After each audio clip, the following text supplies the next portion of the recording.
والقسم الثالث فی وجوہ استعمال ذالک النظم وجریانہ فی باب البیان وجریانہ فی باب البیان وہی اربعۃ الحقیقۃ والمجاز والصریح والکنایۃ۔ بسم اللہ الرحمن الرحیم۔ آپ کو یہ بات میں نے ابتدا میں بتائی کہ لفظ کا معنی کے ساتھ جب تعلق جوڑے تو 4 مرحلے بنتے ہیں۔ کتنے؟ 4 مرحلے۔ پہلے لفظ کو معنی کے لیے وضع کیا جاتا ہے، لفظ معنی پہ دلالت کرتا ہے، لفظ کو معنی کے لیے استعمال کیا جاتا ہے، معنی لفظ سے سمجھ جاتا ہے۔ 4 مرحلے، ٹھیک ہے۔ ان میں سے ہر مرحلے کے لحاظ سے ایک تقسیم ہے۔ پہلے 2 مراحل لفظ کا معنی کے لیے وضع ہونا اس مرحلہ کے لحاظ سے تقسیم ہو چکی۔ دوسرا لفظ کا معنی پر دلالت کرنا اس مرحلہ کے لحاظ سے تقسیم ہو چکی۔ تیسرا مرحلہ ہے کہ لفظ کا معنی کے لیے استعمال ہونا۔ کیا؟ یہ تیسرا مرحلہ ہے، اس لحاظ سے بھی تقسیم کرتے ہیں۔ بات آپ سمجھ رہے ہیں؟ ٹھیک ہے۔ اسی بات کو بیان کرتے ہوئے مصنف رحمہ اللہ تعالی نے فرمایا والقسم الثالث فی وجوہ استعمال ذالک النظم وجریانہ فی باب البیان۔ والقسم الثالث فی وجوہ استعمال ذالک النظم وجریانہ فی باب البیان۔ بات سمجھے؟ تیسری جو تقسیم ہے اس نظم کے استعمال کے طریقوں کے بیان میں، اس نظم کے استعمال کے طریقوں کے بیان میں، اور باب بیان، بیان کی معنی ہوگی وضاحت، باب بیان میں اس کے جاری ہونے کے طریقوں کے بیان میں۔ جریان کا عطف کس پر ڈالیں آپ؟ استعمال پر۔ فی وجوہ استعمال، فی وجوہ جریان، فی وجوہ استعمال، فی وجوہ جریان۔ بات سمجھے؟ استعمال کے طریقے اور باب بیان میں اس کے جاری ہونے کے طریقے، استعمال کے طریقے اور باب بیان میں اس کے جاری ہونے کے طریقے۔ بات ہے یہ ذہن میں معنی کریں۔ تیسری قسم اس نظم کے استعمال اور باب بیان میں اس کے جاری ہونے کے طریقوں کے بیان میں۔ توجہ ہے آپ کی؟ اس لحاظ سے 4 قسمیں بنتی ہیں: حقیقت، مجاز، صریح، کنایہ۔ کیا؟ لفظ کا استعمال معنی موضوع لہ میں ہوگا یا معنی غیر موضوع لہ میں ہوگا؟ لفظ کا استعمال معنی موضوع لہ میں ہو تو حقیقت، معنی غیر موضوع لہ میں ہو تو مجاز۔ پھر ان دونوں میں سے ہر ایک، اس بات پہ توجہ رکھنا، اب آگے جو تقسیم ہے وہ حقیقت کی بھی تقسیم ہوگی، مجاز کی بھی تقسیم ہوگی۔ بعض اوقات یہ وہم ہوتا ہے کہ شاید حقیقت کی 2 قسمیں ہیں، صریح اور کنایہ، یا مجاز کی 2 قسمیں ہیں، صریح اور کنایہ۔ ایسی بات نہیں ہے۔ جو اصولی ہیں، اصول فقہ والے ہیں، میں نے اس سے پہلے بھی آپ سے کہا کہ اصطلاحات کا جو اختلاف ہے وہ آپ ضرور پہچانیں، اصطلاحات کا اختلاف ضرور سمجھیں، ٹھیک ہے۔ اور دیگر حضرات کی جو اصطلاحات ہیں، بیانیوں کی اصطلاحات الگ ہیں، مناطق کی اصطلاحات الگ ہیں، ٹھیک ہے۔ اصولیوں کی اصطلاحات الگ ہیں۔ اصولیوں کی اصطلاح کے مطابق حقیقت اور مجاز میں سے ہر ایک تقسیم ہوتا ہے صریح اور کنایہ کی جانب۔ اتنی بات آپ سمجھے نہیں سمجھے؟ ٹھیک ہو گیا؟ تو دیکھا جائے گا کہ ان میں سے جو ہر ایک ہے وہ اس کا استعمال بے اعتبار ظہور کے، بے اعتبار خفا کے ہے۔ اس کا استعمال بے اعتبار ظہور کے، بے اعتبار ظہور کے ہے تو صریح، اور بے اعتبار خفا کے ہے تو کنایہ۔ بات سمجھے؟ دوبارہ سمجھیں کہ تیسری جو تقسیم ہے لفظ کے معنی کے لیے استعمال ہونے کے اعتبار سے، لفظ کے معنی کے لیے استعمال ہونے کے اعتبار سے دیکھا جائے گا کہ لفظ کا استعمال معنی موضوع میں ہے، معنی غیر موضوع میں ہے۔ معنی موضوع میں ہو تو حقیقت ہے، معنی غیر موضوع میں ہو تو مجاز ہے۔ پھر ان دونوں میں سے ہر ایک جو استعمال ہے بے اعتبار ظہور کے ہے، بے اعتبار خفا کے ہیں، اس کے معنی واضح ہیں یا غیر واضح ہیں، استعمال وضوح کے اعتبار سے ہے، ظہور کے اعتبار سے ہے، تو حقیقت اور استعمال عدم وضوح اور خفا کے لحاظ سے ہے تو یہ کنایا ہے۔ بات آپ سمجھے؟ ٹھیک ہو گیا؟ مانا تیسری تقسیم اس نظم کے استعمال باب بیان میں اس کے جاری ہونے کے طریقوں کے بیان میں، اور وہ چار ہیں: حقیقت، مجاز، صریح، کنایا۔ فالحقیقت اسم، میں نے یہ تو نہیں کہا کہ آپ پڑھیں، کہیں جانا ہے؟ جمعرات ہے، آج جلدی چھٹی ہوگی، توجہ ہے آپ کی؟ آپ سمجھیں کہ والقسم الثالث، ایک سے زائد بار یہ بات گزر چکی کہ یہاں پر قسم بمعنی تقسیم کے ہے، یہ تیسری قسم نہیں ہے، تیسری تقسیم ہے، تیسری قسم نہیں ہے، تیسری تقسیم ہے، یعنی والتقسیم الثالث، تیسری تقسیم۔ تیسری بات سمجھے؟ تیسری تقسیم ہے اس نظم، ذالک النظم، نظم نہیں ذالک النظم۔ اللہ کے بندے آپ یہاں سے آگے بھاگنے کی کوشش کر رہے ہیں، بات کی وضاحت تو ہو جائے، ابھی تو ہم نے جو ہے نا وہ پہلا سٹیپ لیا ہے۔ تو فی وجوہ استعمال ذالک النظم، وہ نظم کون سی جس پہ ہماری گفتگو چلی آ رہی ہے، وہ نظم جو معنی کے لیے وضع ہے، وہ نظم جس کی معنی پر دلالت ہے۔ بات آپ سمجھے؟ تو لہٰذا جس نظم میں گفتگو ہے یہ اسی کی آگے بات ہے، اور یہ بھی ہو سکتا ہے کہ نظم سے مراد کیا ہے، نظم سے مراد نظم قرآنی ہو، جس کے بارے میں پہلے ہم نے گفتگو کی، کیونکہ یہ بات ذہن میں رکھنا کہ حقیقت، مجاز، صریح، کنایا وہ کوئی کلام الہی کے ساتھ خاص نہیں ہے، کلام رسول میں موجود ہے اور کلام عامۃ الناس کے اندر بھی موجود ہے، ٹھیک ہے؟ لیکن پھر یہاں پر ذالک النظم کیوں کہا؟ سوال تو ہوگا نا۔ حقیقت، مجاز، صریح، کنایا وہ تو کلام الہی میں ہے اور کلام خلق میں بھی ہے، تو پھر ذالک النظم اگر ہم نظم کا اشارہ بنائیں نظم قرآنی کی جانب تو پھر یہ سوال ہوگا، سمجھ رہے ہیں بات کو؟ تو سوال یہ ہوگا کہ ذالک النظم فی وجوہ استعمال ذالک النظم، نظم سے مراد نظم قرآنی، تو بات یہ کہ نظم قرآنی کی اس میں کون سی تخصیص ہے؟ حقیقت، مجاز، صریح، کنایا یہ تو کلام الہی میں بھی ہے اور کلام خلق میں بھی ہے، تو ذالک النظم کہنے کے کیا معنی؟ سوال سمجھے؟ اس کا جواب آسان ہے کہ وہ حقیقت، مجاز، صریح، کنایا کلام الہی میں بھی ہے، کلام مخلوق میں بھی ہے، لیکن یہاں پر گفتگو کلام الہی کے بارے میں چل رہی ہے، سمجھ رہے ہو بات؟ یہاں پر گفتگو کلام الہی کے بارے میں چل رہی ہے، اس لیے ذالک النظم کہتے ہیں۔ بات ہے ذہن میں؟ ٹھیک ہو گیا؟ سمجھے ہو نا؟ تو یہ ذالک النظم اس لیے نہیں کہا کہ کلام خلق میں حقیقت، مجاز، صریح، کنایا نہیں پائے جاتے، کلام خلق میں حقیقت، مجاز، صریح، کنایا پائے جاتے ہیں، لیکن کلام الہی کی جانب اشارہ اس لیے کیا کہ گفتگو اس میں چل رہی ہے۔ اتنی بات سمجھے؟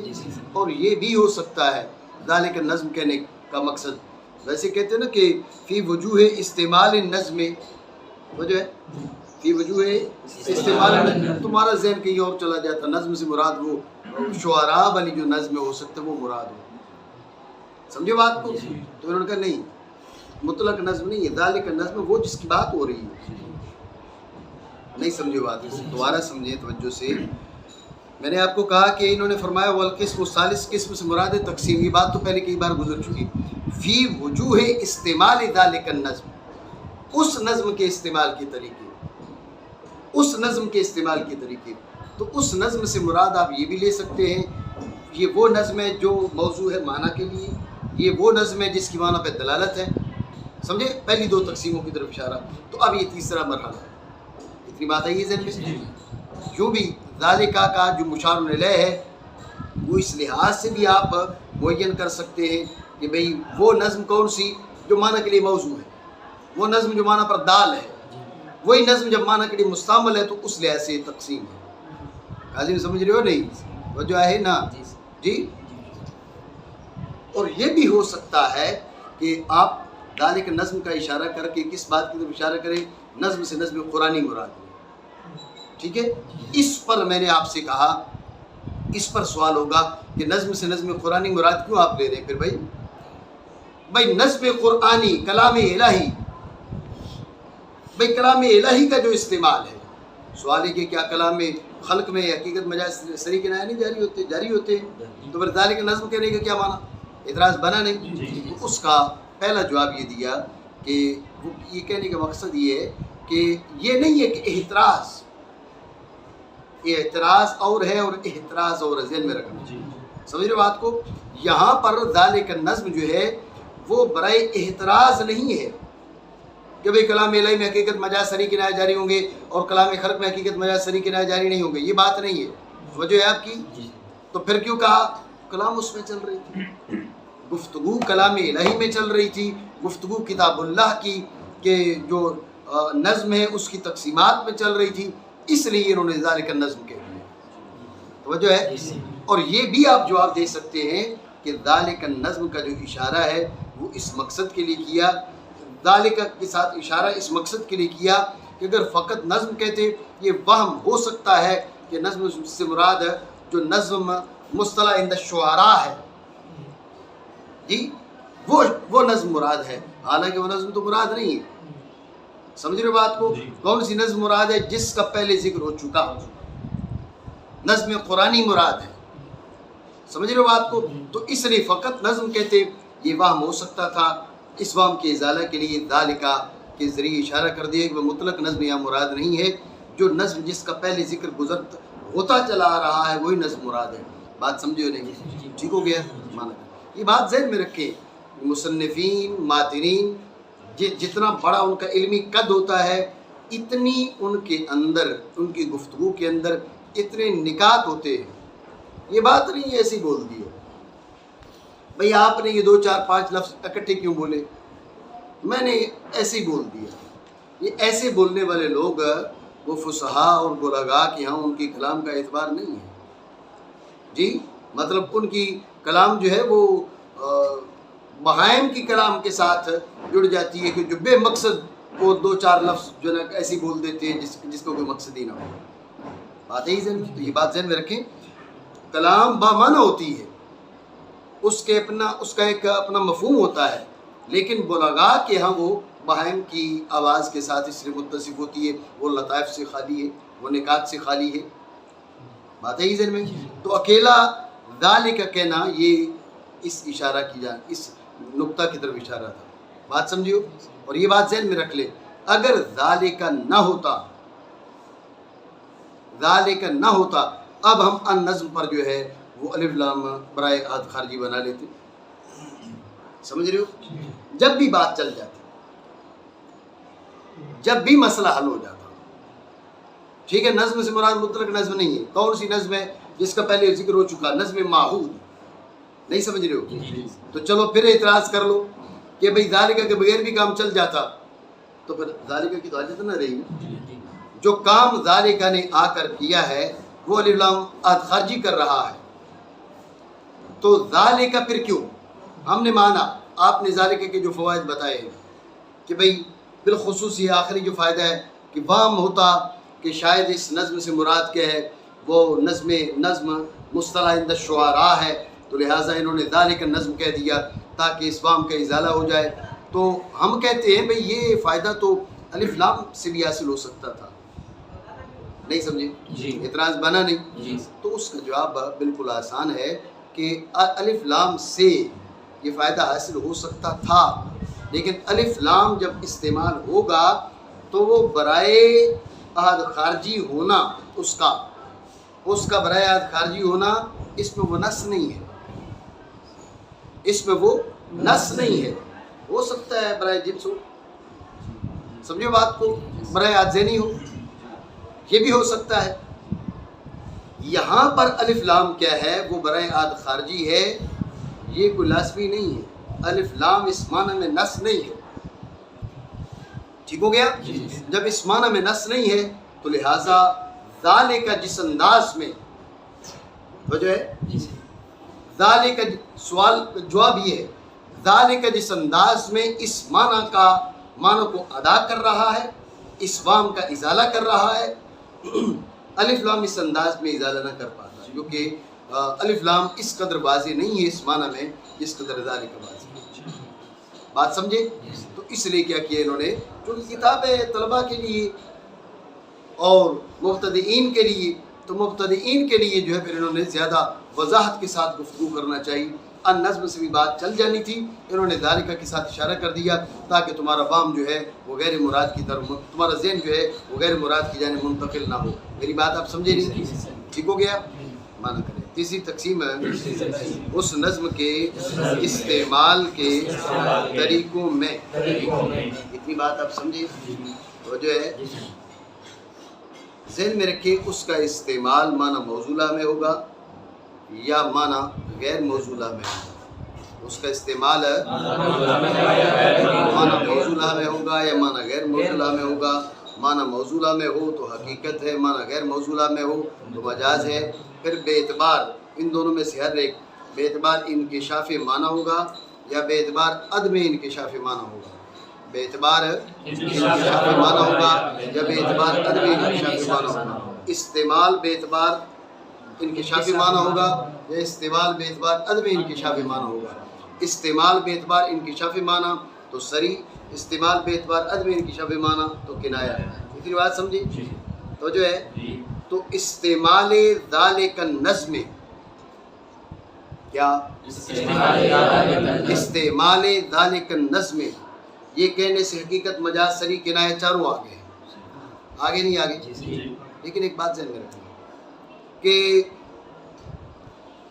استعمال لفظ کا استعمال معنی موصولہ میں، لفظ کا استعمال معنی غیر موصولہ میں، یہ اس حقیقت اور مجاز کے لیے استعمال کا جو لفظ ہے نا، حقیقت اور مجاز کی طرف جو تقسیم ہو رہی ہے اس کے لیے جو استعمال کا لفظ ہے وہ بالکل واضح ہے۔ بھئی یہ لفظ کس معنی میں مستعمل ہے؟ کہا بھئی معنی موصولہ میں۔ یہ لفظ کس معنی میں مستعمل ہے؟ معنی غیر موصولہ میں۔ توجہ ہے؟ تو حقیقت اور مجاز کے لیے لفظ استعمال، یہ استعمال جو بولا اس لفظ کا حقیقت اور مجاز کی طرف جو تقسیم ہے یہ بالکل واضح ہے۔ لیکن صریح اور کنایہ کی جانب بھی تقسیم ہو سکتی ہے لفظ استعمال کو لے کر۔ ابھی میں نے بتایا نا، استعمال انکشاف معنی کے اعتبار سے ہے، استعمال عدم انکشاف معنی کے اعتبار سے ہے۔ استعمال انکشاف معنی کے اعتبار سے تو صریح، استعمال عدم انکشاف معنی کے اعتبار سے تو کنایہ۔ تو جو ہے نہیں ہے، سمجھ رہے ہو نہیں؟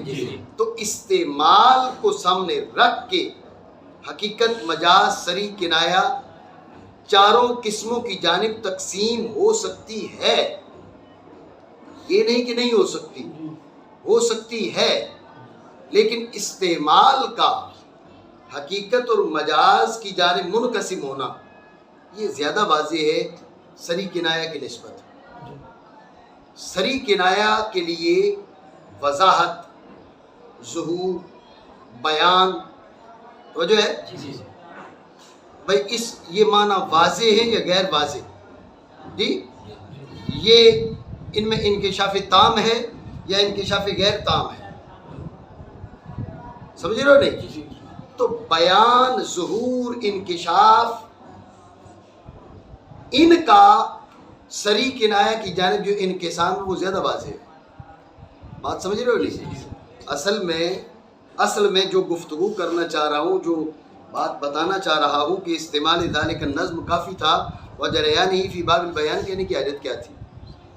تو جو ہے نہیں ہے، وجریان ہی فی باب البیان کہنے کی حاجت کیا تھی؟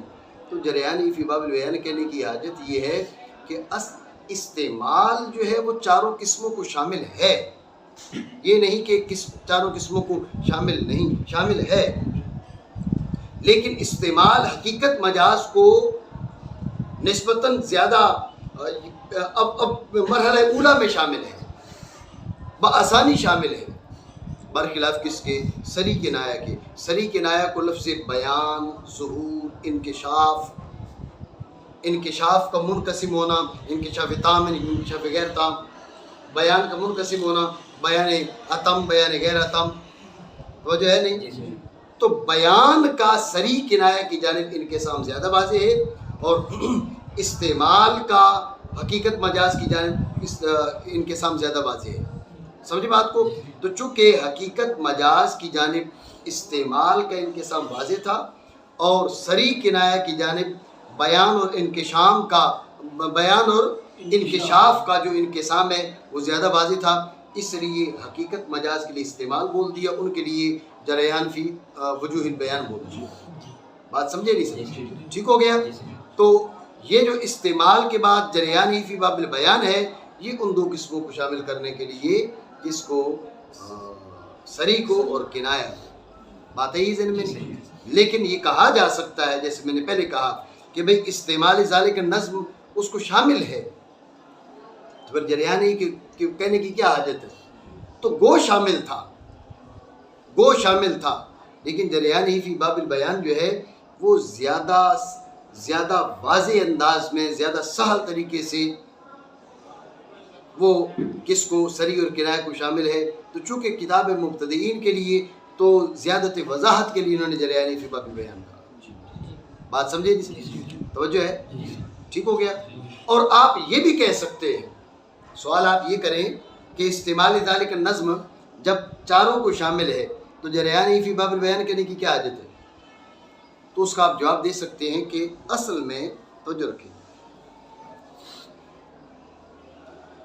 ہم نے کہا تھا کہ یہ جو تقسیمیں ہیں، ان سے حاصل ہونے والی قسمیں دوسری تقسیم سے حاصل ہونے والی قسموں کے ساتھ جمع ہو سکتی ہیں، آپس میں متباین ہیں۔ بولا تھا نہیں؟ آپس میں متباین ہیں۔ جان تو نہیں رہے ہو؟ صحیح، تمہاری بات نہیں ہوئی، پوچھ میں ہنس رہے ہو، بول تم رہے ہو، تو پھر کون سا جاگ رہے ہو؟ جو ہے نہیں۔ تو بات پہ توجہ دیجئے کہ ان تقسیمات سے حاصل ہونے والی قسمیں دوسری ایک تقسیم سے حاصل ہونے والی قسمیں دوسری تقسیم سے حاصل ہونے والی قسموں کے ساتھ جمع ہو سکتی ہیں۔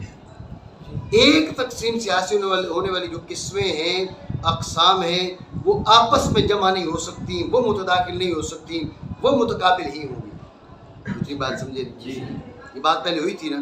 جب یہ بات پہلے ہوئی تھی، ابھی ہم نے کیا کہا؟ ہم نے کہا جو حقیقت ہے وہ سری اور کنایہ دونوں ہو سکتی ہے، مجاز سری اور کنایہ دونوں ہو سکتے ہیں، بولا نہیں؟ تو پھر کہاں پر تقابل رہا؟ یہ تو تداخل ہو گیا، اعتراض بنا نہیں؟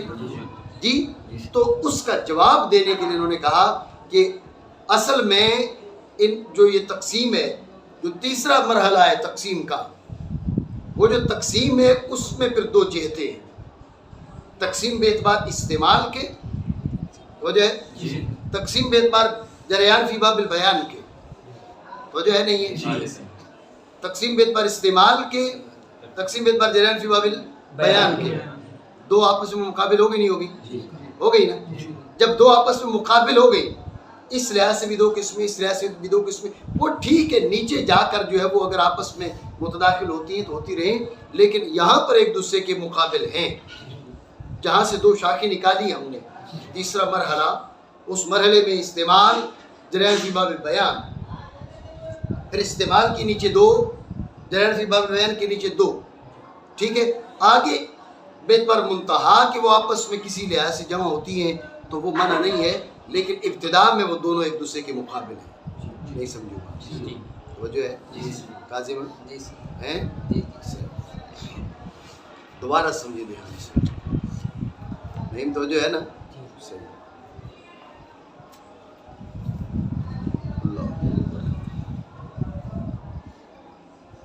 انہوں نے کہا فی وجوہ استعمال ذالک النظم، میں نے آپ کو بتایا کہ استعمال ذالک النظم جو ہے یہ چاروں قسموں کو شامل ہے، حقیقت مجاز،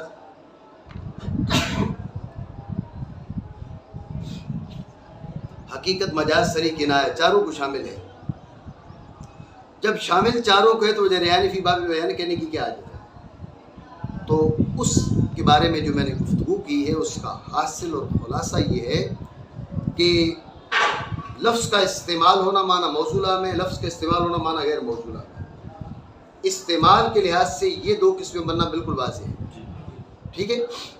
دوسری دو قسمیں بھی استعمال کے لحاظ سے بن سکتی ہیں، بات ذہن میں رکھیں۔ استعمال باعتبار انکشاف معنی کے، استعمال باعتبار عدم انکشاف معنی کے، استعمال باعتبار انکشاف معنی کے صریح ہے، استعمال باعتبار عدم انکشاف معنی کی کنایہ ہے، ٹھیک ہے نا۔ تقسیم ہو سکتا ہے استعمال کو لے کر، یہ بھی تقسیم ہو سکتا ہے، لیکن آپ دیکھیں نا یہ استعمال انکشاف عدم انکشاف کے لحاظ سے ہے نا، انکشاف عدم، تو لہٰذا اگر انکشاف عدم انکشاف کو لے کر یہ تقسیم کریں تو یہ زیادہ واضح ہے۔ اب انقسام انکشاف عدم انکشاف بیان کو لے کر یہ تقسیم کریں تو یہ زیادہ واضح ہے۔ تو اس وضاحت کے پیش نظر انہوں نے کیا کہا، استعمال اور جریان فی باب البیان دونوں کو جمع کر دیں۔ استعمال کو لے کر بات ذہن میں رکھنا، یہ اس لیے کہہ رہا ہوں بات ذہن میں رکھیں کہ جن علماء نے لفظ استعمال ہی فقط بولا، جریانی فی باب البیان نہیں بولا، تو ان کی گفتگو کو آپ ناقص نہیں کہہ سکتے، چونکہ استعمال چاروں قسموں کی جانب منقسم ہوتا ہے، لیکن مصنف رحمہ اللہ تعالیٰ نے جس اسلوب کو اختیار کیا وہ اسلوب زیادہ واضح ہے۔ استعمال کے لحاظ سے دو قسمیں بنا دی، جریان فی باب البیان کے لحاظ سے دو قسمیں بنا دی۔ اتنی بات آپ سمجھے نہیں؟ بات آ گئی ذہن میں، ٹھیک ہے۔ پھر یہاں پر یہ اعتراض کیا تھا، بھئی جب استعمال کے لحاظ سے آ گئی یہ بات تو جریان فی باب البیان، آپ خود کہہ رہے استعمال کے لحاظ سے آ گئی، تو اس کا جواب بھی واضح ہے کہ ہم نے معنی استعمال کے لحاظ سے چاروں قسمیں حاصل ہو جاتی ہیں، لیکن استعمال کے لحاظ سے حقیقت مجاز کا حاصل ہونا اور جریان کے لحاظ سے صریح کنایہ کا حاصل ہونا یہ زیادہ واضح ہے، سہل ہے، چونکہ کتاب ہے مبتدئین کے لیے، کتاب ہے مبتدیوں کے لیے، ان کا لحاظ کرتے ہوئے انہوں نے کیا کیا، یہ استعمال کے لحاظ سے دو قسمیں بنا دی اور جریان فی باب البیان کے لحاظ سے دو قسمیں بنا دی۔ بات ہے ذہن میں۔ اور یہ بھی یہاں گفتگو کی جا سکتی، جو پہلے میں نے آپ کو بتایا کہ اصل میں یہ ایک اعتراض کا جواب بھی بنایا جا سکتا ہے۔ اگر استعمال ذالک النظم سے بولتے اس پر اعتراض ہوتا۔ اعتراض کیا؟ اعتراض یہ کہ آپ نے یہ بات کہی تھی کہ ایک تقسیم سے حاصل ہونے والی قسمیں آپس میں جمع نہیں ہوتی، مختلف تقسیمات سے حاصل ہونے والی جو اقسام ہیں وہ باہم جمع ہو سکتی ہیں، لیکن ایک تقسیم سے حاصل ہونے والی جو قسمیں ہیں ان میں باہم اجتماع نہیں ہو سکتا، وہ آپس میں متقابل ہیں۔ جب یہ بات آپ کے ذہنوں میں آ گئی تو اب استعمال ذالک النظم اس لحاظ سے چار قسمیں، حقیقت مجاز، ان میں سے ہر ایک صریح کنایہ، تو صریح حقیقت کے ساتھ جمع، صریح کنایہ کے ساتھ جمع، صریح حقیقت کے ساتھ جمع، صریح مجاز کے ساتھ جمع، سمجھو بات کو، کنایہ حقیقت کے ساتھ جمع، کنایہ مجاز کے ساتھ جمع، تقابل تو نہ رہا، بات سمجھے نہیں، اعتراض بنا نہیں، تو اس کا جواب دینے کے لیے انہوں نے کیا کہا، استعمال جریان فی باب البیان، یعنی پہلے مرحلے میں ہی ہم نے اس کی دو شاخیں بنائی، وہ دو شاخیں آپس میں متقابل ہیں، سمجھ رہے آپ بات کو، دو شاخیں بنا لی، یہ دو شاخیں باہم متقابل ہیں، یہ ہے استعمال، یہ ہے جریان فی باب البیان۔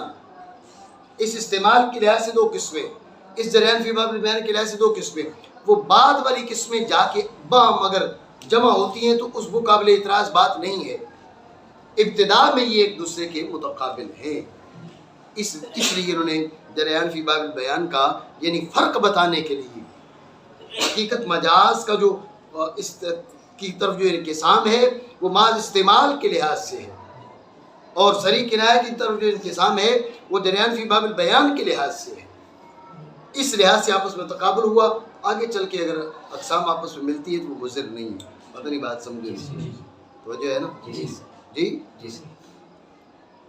اور تیسری تقسیم ہے اس نظم کے استعمال اور اس کے بیان کے باب میں، بیان سے مراد ظہور، وضوح، ٹھیک ہے نا, وضو نہیں, وضو ہاں صحیح کر کے نکالو, بولو صحیح کرو ایسے نہ کرو. تم پڑھتے نہیں رہی ہو جامعۃ المدینہ میں,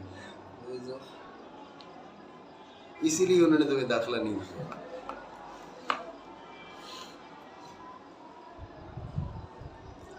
اور اس کے باب بیان میں جاری ہونے کے طریقوں کے بیان میں. تو جریان کا عطف ہوگا استعمال پر اور وجوہ اس پر داخل ہوگا. ٹھیک ہو گیا. اور وہ یا کا مرجع کیا ہوگا؟ وجوہ. ٹھیک ہے نا, وہ قسمیں. ٹھیک ہے نا, چار ہیں, حقیقت, مجاز, صریح اور کنایہ. ٹھیک ہو گیا. ہاں تو یہ وجہ اصل میں پہلے آپ کو بتا چکا ہوں کہ لفظ کا استعمال معنی موصولہ میں, معنی غیر موصولہ میں. معنی موصولہ میں تو حقیقت, معنی غیر موصولہ میں تو مجاز. پھر ہر ایک جو ہے وہ بیتبار وضوح معنی, بیتبار عدم وضوح معنی, بیتبار ظہور معنی, بیتبار عدم ظہور معنی, بیتبار انکشاف, بیتبار عدم انکشاف. یہ بھی کہہ سکتے ہیں بیتبار انکشاف معنی, بیتبار عدم انکشاف معنی. بیتبار انکشاف معنی تو صریح, بیتبار عدم انکشاف معنی تو کنایہ. ٹھیک ہو گیا. ایک اور بات توجہ ہے نہیں ہے, تو پھر یہ ظہور و خفا تو پچھلی فصل میں بھی گزر گیا. نہیں صبرو, تو بھاگا جا رہا تھا, اتنی باتیں تو رہ گئی. کمال ہے یار, تمہیں تو اس سے پکڑ لو گر جائے گا. بیٹا پانی پلانا. آپ کو کس نے کہا آج اتنا بڑا تکلف کرنے کا؟ کیئر چاہیے تو اچھا میں سندھی میں بول رہا ہوں اور یہ سندھی ہو کر جو ہے نا آگے سے اردو میں جواب دے رہا ہوں. ٹھیک ہے ٹھیک ہے. تو جو ہے آپ کی تو دوسری بات ہی مجھے بلا دی, میں کیا کرنے جا رہا تھا. تو بات یہ ہے کہ جب ظہور و خفا کی بات آ گئی ہے تو ظہور و خفا تو پچھلی فصل میں گزر چکا. ظاہر, نص, مفسر, محکم, خفی, مشکل, مجمل, متشابہ. بات سمجھے. یہ پھر صریح کنایہ میں اور ان میں کیا فرق ہوا؟ فرق ہے دلالت اور بات ہے اور استعمال اور بات ہے. بات سمجھے نہیں؟ دلالت اور چیز ہے اور استعمال اور چیز ہے. تو وہ جو انقسام ہے بے اعتبار دلالت کے ہے, یہ جو انقسام ہے بے اعتبار استعمال کے. بات سمجھے. یہ دونوں میں یعنی بنیادی فرق یہ ہے, ورنہ ظہور اور خفا وہاں پر بھی معتبر ہے, ظہور اور خفا صریح اور کنایہ میں بھی معتبر ہے. بات ہے ذہن میں. آپ اعتراض جو آپ بنا سکتے ہیں, اعتراض یہ ہے کہ ظہور و خفا کے اعتبار سے انقسام تو پہلے ہو چکا. ظاہر, نص, مفسر, محکم, خفی, مشکل, مجمل, متشابہ, یہ تو تقسیم پہلے ہو چکی. اب دوبارہ اسی لحاظ سے پکڑ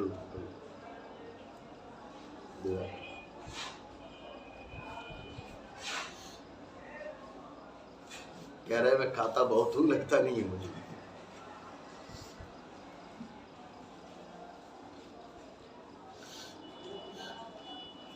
تو جو ہے آپ کی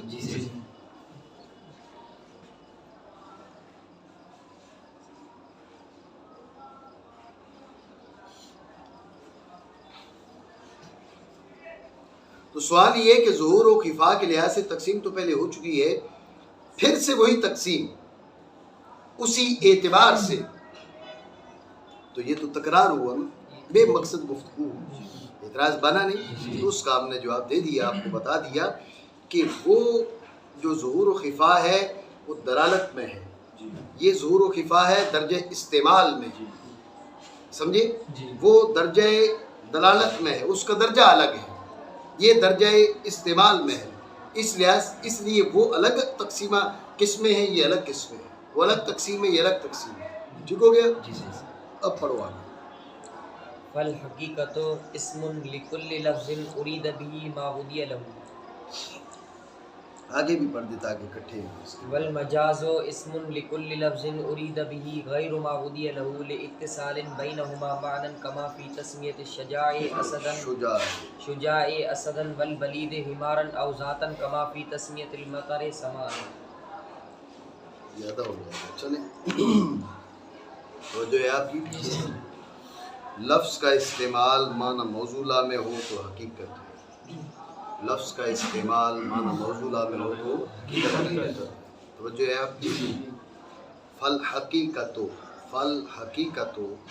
اسم لکل لفظ، ذہن میں رکھیں اسم لکل لفظ، یہ ہو گیا اسم لکل لفظ، یہ ہے درجہ جنس، یہ کل جنس ہے. بات سمجھے نہیں؟ یہ بھی سمجھا کرو نا. اب جو ہے وہ سناتے ہوئے آپ کو بھی القرآن جو ہے وہ جنس ہے، اور کہو المنزل علی الرسول جو ہے وہ جنس ہے، تو یہ تو ایسا ٹھیک نہیں ہے یار. وہ المنزل علی الرسول تو چلو اس کو جنس بنایا تھا، لیکن القرآن کو تو جنس نہیں بنایا تھا. جی ابھی یاد آ گیا بھائی اس کو جنس نہیں بنایا، ہفتے کو سنائیں گے نا جی انشاءاللہ.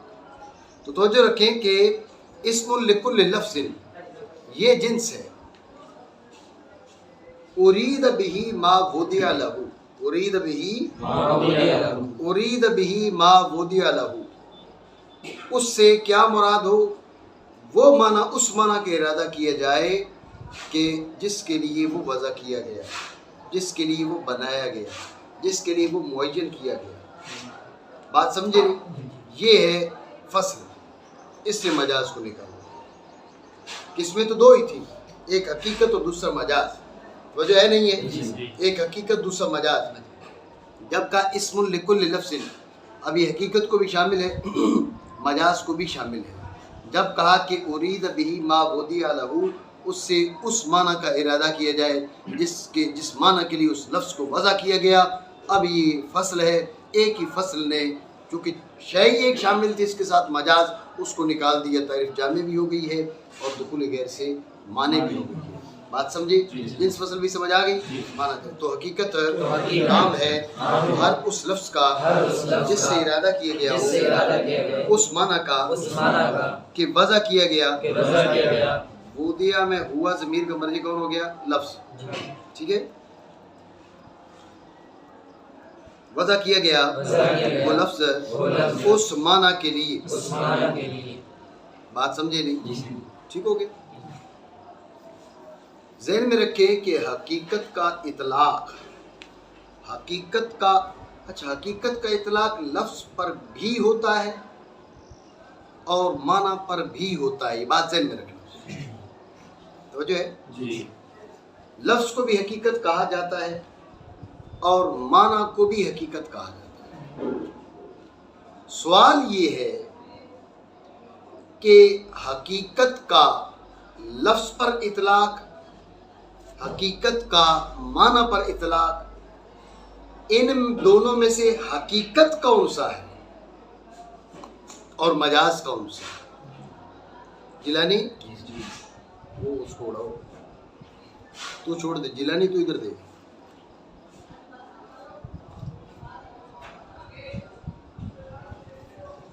تو جو ہے تو بات یہ ہے کہ حقیقت کا اطلاق لفظ پر بھی ہوتا ہے اور حقیقت کا اطلاق معنی پر بھی ہوتا ہے. سمجھے بات کو؟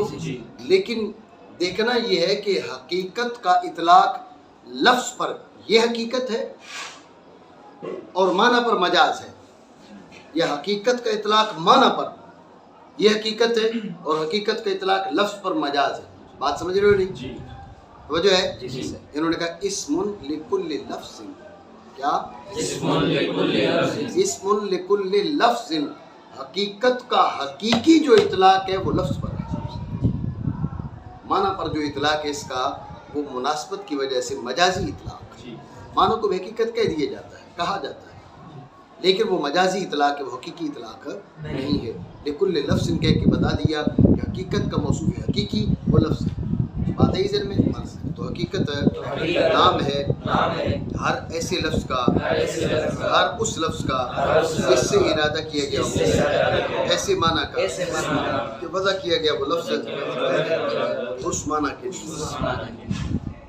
ایک دو سوال کر لیتے ہیں، اس میں تعریف مزید واضح ہو جائے. ہو جائے؟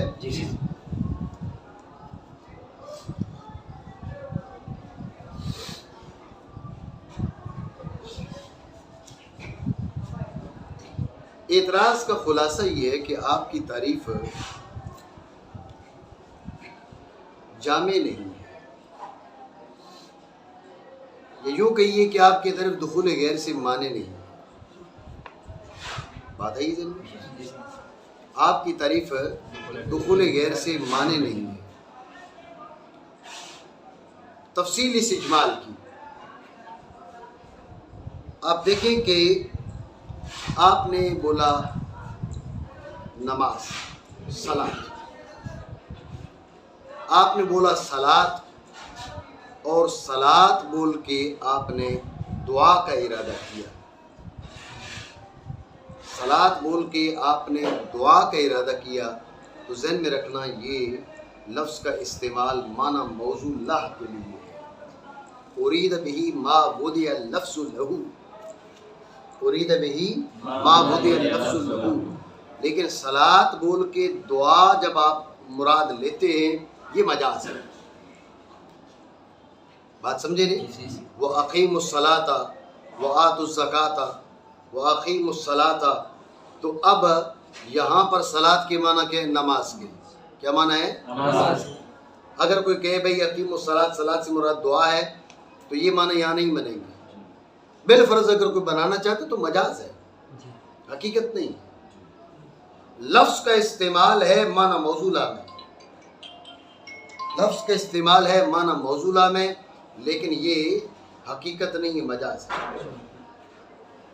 بات سمجھے؟ یہ حقیقت نہیں ہے، مجاز ہے. اعتراض بنا نہیں بنا؟ دوبارہ سمجھے.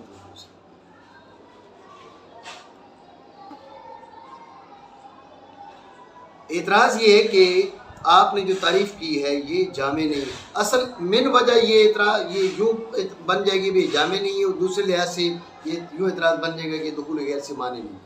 ٹھیک ہے، آپ جامعیت کے لحاظ سے لیں، یہ آپ کی تعریف جامع نہیں ہے. ٹھیک ہے. تفصیل اس اجمال کی یہ ہے کہ آپ نے اطلاق کیا لفظ صلاۃ، صلاۃ بولا، اور اس سے آپ نے کیا کیا؟ اس سے ارادہ کیا موضوع اللہ کا. کس کا ارادہ کیا؟ صلاۃ بول کے ارادہ کیا معنی موضوع اللہ کا. آپ کی تعریف کے مطابق کہ وہ حقیقت ہونا چاہیے لیکن مجاز ہے. صلاۃ بول کے دعا مراد لے تو مجاز ہے، حالانکہ صلاۃ کی وجہ ہے کس کے لیے؟ دعا کے لیے. اعتراض بنا نہیں بنا؟ توجہ ہے؟ یہ اعتراض ہے. اس اعتراض کا جواب سمجھنے سے پہلے مختصر تمہید.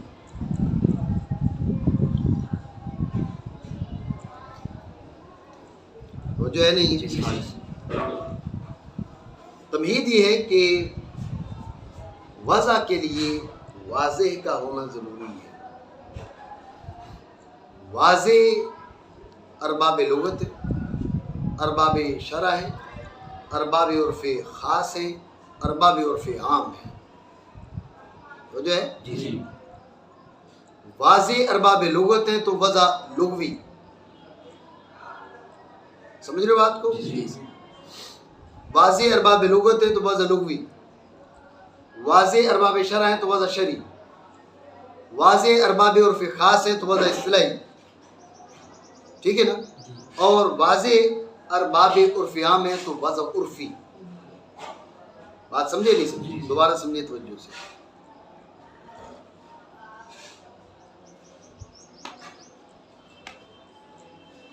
اس کا جواب یہ ہے، جواب سے پہلے تمہید. تمہید یہ کہ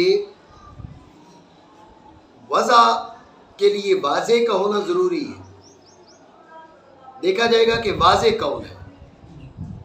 واضح ارباب لغت تو وضع لغوی، ارباب شرع تو وضع شرعی، ارباب عرف خاص وضع اصطلاحی، ارباب عرف عام وضع عرفی. تو 4 قسمیں ہو گئی، وضع لغوی، وضع شرعی، اصطلاحی اور عرفی. بات ہے یہ ذہن میں؟ یہ 4 وضع ہے. یہ ہے تمہید. اس تمہید کے بعد جواب کی تقریر یہ ہے. ہاں چلو تمہید میں اس بات کو بھی شامل کر لو.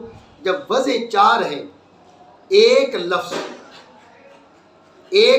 ایک معنی کے لحاظ سے، ایک وضع کو دیکھتے ہوئے حقیقت، اور اسی معنی کے لحاظ سے دوسری وضع کو دیکھتے ہوئے مجاز ہو سکتا ہے. بعض اوقات ایسے ہوتا ہے کہ وہ لفظ اس معنی کے لیے چاروں وضع کے اعتبار سے وہ موضوع لا ہے. وہ معنی اس لفظ کے لیے، لفظ معنی کے لیے نہیں، وہ معنی اس لفظ کے لیے چاروں اوضاع کے اعتبار سے وہ موصولہ ہے، سمجھے؟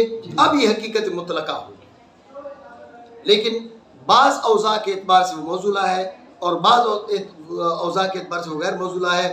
تو جس وضع کے اعتبار سے موصولہ ہے اس وضع کے اعتبار سے وضع، اس اعتبار سے حقیقت ہے، جس وضع کے اعتبار سے وہ غیر موصولہ ہے تو اس لحاظ سے وہ مجاز بنے گا۔ یعنی ایک ہی لفظ ایک ہی معنی کے لیے من وجہ حقیقت من وجہ مجاز بن سکتا ہے، یہ تمہید ہے۔ ایک بار پھر سمجھو تمہید، توحید میں تمہید کہہ رہا ہوں، ٹھیک ہے نا؟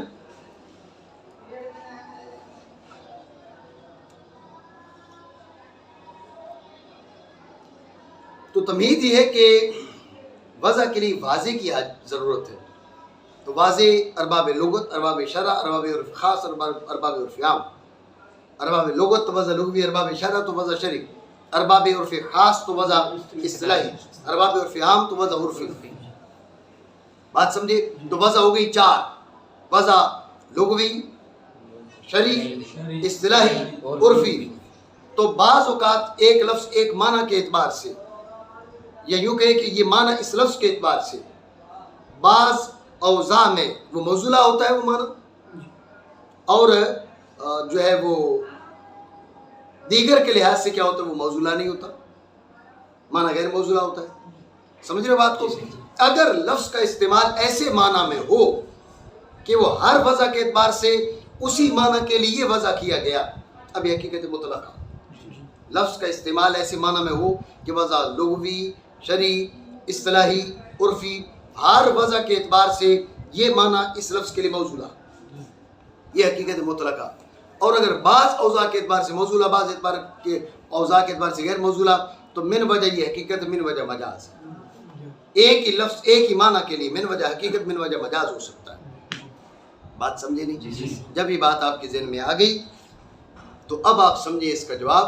اس کا جواب یہ ہے کہ تعریف جامع ہے، تعریف پر کوئی اعتراض نہیں ہے، لیکن آپ نے جو اعتراض کیا صلاۃ کی وضع ہے دعا کے لیے، اور صلاۃ دعا کے لیے، اور صلاۃ دعا کے لیے مجاز بھی ہے۔ صلاۃ کی وضع ہے دعا کے لیے وضع لغوی کے اعتبار سے، صلاۃ دعا کے لیے مجاز ہے وضع شرعی کے لحاظ سے۔ سمجھ رہے بات کو؟ صلاۃ کی وضع ہے دعا کے لیے وضع لغوی کے لحاظ سے، اور صلاۃ دعا کے لیے مجاز ہے وضع شرعی کے لحاظ سے۔ بات سمجھے؟ تو ایک وضع کے اعتبار سے، ایک وضع کے اعتبار سے اگر یہ ہوتا تو پھر آپ اعتراض کر سکتے تھے، یہ مختلف اوضاع کے اعتبار سے۔ بات ہے یہ ذہن میں نہیں ہے؟ ٹھیک ہو گیا؟ یہ ہوتا ہے جو آپ کہتے ہیں بھائی یہ کیا ہے، حقیقت لغوی ہے، مجاز اصطلاحی ہے، ٹھیک ہے نا؟ بعض اوقات ارباب علم یہ ذکر کرتے ہیں یہ حقیقت لغوی ہے اور مجاز اصطلاحی ہے، سمجھے؟ مجاز لغوی ہے، حقیقت اصطلاحی ہے، سمجھ رہے بات کو؟ جیسے لفظ اسم کو دیکھ لینا، اسم کی وضع کیا ہے؟ ایسے کلمہ، اسم ایسے کلمہ کے لیے وضع کیا گیا ہے کہ جو معنی مستقل پر دلالت کرے اور تین زبانوں میں اس کی زمانے کے ساتھ وہ ملا ہوا نہ ہو۔ اسم کے یہ معنی ہے حقیقی لیکن ازرو اصطلاح، سمجھ رہے بات کو؟ ازرو لغت کیا ہے؟ یہ معنی مجازی ہے، اسم کے یہ معنی مجازی بھی ہے، اسم کے یہ معنی حقیقی بھی ہے۔ وضع لغوی کو دیکھیں تو مجازی ہے اور وضع اصطلاحی کو دیکھیں تو یہ حقیقی ہے۔ میری بات سمجھو نہیں؟ ٹھیک ہو گیا؟ بات آ گئی ذہن میں؟ معنی تو حقیقت نام ہے ہر اس لفظ کا کہ ارادہ کیا گیا اس سے اس معنی کا کہ وہ وضع کیا گیا لفظ اس معنی کے لیے۔ آج کے لیے کافی۔